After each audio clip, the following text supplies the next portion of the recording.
اب سے کچھ دیر پہلے متحدہ عرب امارات نے غیر معمولی طور پر ایران کی جانب سے میزائلز اور ڈرونز داغے جانے کا دعویٰ کر دیا ہے، اور متحدہ عرب امارات کی وزارت دفاع نے کہا ہے کہ متحدہ عرب امارات کا فضائی دفاعی نظام اس وقت ایران کی جانب سے آنے والے میزائل حملوں اور ڈرونز کا مقابلہ کر رہا ہے، اور ملک کے مختلف حصوں میں سنائی دینے والی آوازیں اماراتی فضائی دفاعی نظام کی جانب سے بیلسٹک میزائلز، کروز میزائلز اور ڈرونز کو روکنے کی کارروائیوں کا نتیجہ ہیں۔ متحدہ عرب امارات کا دفاعی نظام فعال طور پر میزائلز اور ڈرونز کے خطرات کا مقابلہ کر رہا ہے۔ متحدہ عرب امارات کی وزارت دفاع نے مزید کہا ہے کہ ایران کی طرف سے آنے والے 4 میزائلز ڈیٹیکٹ ہوئے ہیں، جن میں سے 3 میزائلز کو متحدہ عرب امارات کی سمندری حدود کے اوپر ہی کامیابی سے انٹرسیپٹ کر لیا گیا، جبکہ چوتھا میزائل سمندر میں جا گرا۔ جبکہ الجزیرہ کے مطابق فجیرہ میڈیا آفس کا کہنا ہے کہ فجیرہ انڈسٹریل ایریا میں ایک ایرانی ڈرون حملہ بھی ہوا ہے، اور ڈرون حملے کے بعد فجیرہ پیٹرولیم انڈسٹریل سائٹ میں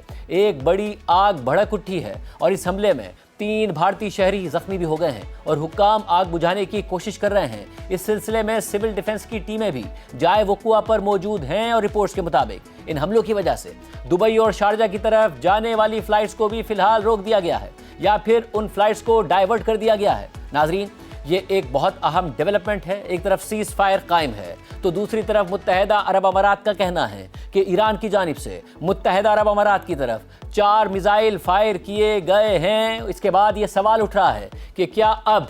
یہ سیز فائر قائم رہے گا یا نہیں رہے گا؟ امریکہ اور ایران جو دونوں 28 فروری سے جنگ کے لیے آمنے سامنے تھے، امریکہ اور اسرائیل مل کر ایران پر حملے کر رہے تھے، ایران جواب میں عرب ممالک پر حملے کر رہا تھا، اور اس کے بعد مکمل طور پر سیز فائر ہو گیا۔ مگر آج اب متحدہ عرب امارات کا کہنا ہے کہ ایران کی طرف سے متحدہ عرب امارات پر 4 میزائل داغے گئے ہیں، تو یہ سوال اٹھ رہا ہے کہ یہ سیز فائر قائم رہ پائے گا یا نہیں رہ پائے گا۔ اس سے پہلے اطلاعات آئی تھی کہ متحدہ عرب امارات میں ایک بار پھر فضائی دفاعی نظام ایکٹیو کر دیا گیا ہے، شہریوں کو ایک بار پھر موبائل فون پر الرٹس آنا شروع ہو گئے ہیں،